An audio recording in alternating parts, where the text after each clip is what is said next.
Assalamualaikum warahmatullahi wabarakatuh. Saya Nadia Salsabila Putri dari kelas 11 TKJ 4. Di sini saya akan menjelaskan materi tentang menerapkan fungsi dan alat kerja fiber optik. Fiber optik, letak perbedaan antara fiber optik dengan jenis kabel lainnya adalah kemampuannya dalam memberikan kecepatan tinggi dalam hal akses dan transfer data. Selain itu, serat optik juga tidak mengalami gangguan elektromagnetik, seperti halnya kabel lainnya karena pada kabel ini tidak terdapat arus listrik. Yang kedua itu ada komponen fiber optik. Yang pertama itu ada bagian inti atau core. Terbuat dari bahan kaca dengan diameter yang sangat kecil. Diameternya itu sekitar 2-50 mikrometer. Diameter serat optik yang lebih besar akan membuat performa yang lebih baik dan stabil. Yang kedua itu ada bagian cladding. Bagian pelindung yang langsung menyelimuti serat optik, biasanya ukuran cladding ini berdiameter 5-250 mikrometer. Cladding terbuat dari bahan silikon dan komposisi bahannya berbeda dengan bagian core. Selain melindungi core, cladding juga berfungsi sebagai pemandu gelombang cahaya yang merefleksikan semua cahaya tembus kembali kepada core. Yang ketiga itu ada bagian coating atau buffer bagian coating. Mantel dari serat optik yang berbeda dari cladding dan core. Lapisan coating ini terbuat dari bahan plastik yang elastis. Coating berfungsi sebagai lapisan pelindung dari semua gangguan fisik yang mungkin terjadi, misalnya lengkungan pada kabel, kelembapan udara dalam kabel. Yang keempat itu ada bagian string member dan outer jacket. Lapisan ini merupakan bagian yang sangat penting karena menjadi pelindung utama dari sebuah kabel fiber optik. Lapisan string, member, dan outer jacket adalah bagian terluar dari fiber optik yang melindungi inti kabel dari berbagai gangguan fisik secara langsung.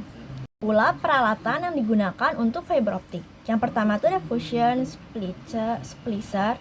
Digunakan untuk menyambungkan sebuah core serat optik di mana serat tersebut terbuat atau berbasis kaca dan mengimplementasikan suatu daya listrik yang telah dirubah menjadi sebuah media sinar berbentuk laser.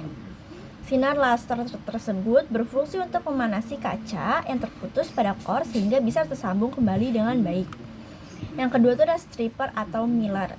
Sama seperti kabel lainnya, stripper ini tuh berfungsi sebagai alat untuk memotong dan mengupas kulit dan daging kabel. Yang ketiga itu ada cleaver. Cleaver itu mempunyai fungsi untuk memotong core yang kulit kabel optiknya itu sudah dikupas. Yang keempat ada optical power meter atau OPM. Memiliki fungsi untuk mengetahui seberapa kuat daya dari sinyal cahaya yang sudah masuk. OPM ini juga mempunyai interface yang langsung berhubungan dengan Padcore FC. Kelima itu ada optical time domain reflectometer atau OTDR.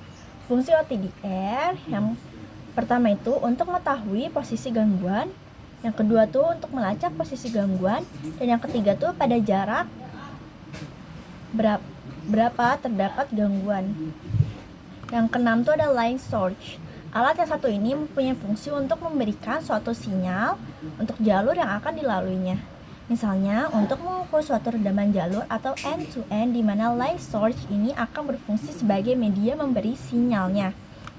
Yang ketujuh itu ada optical fiber identifier.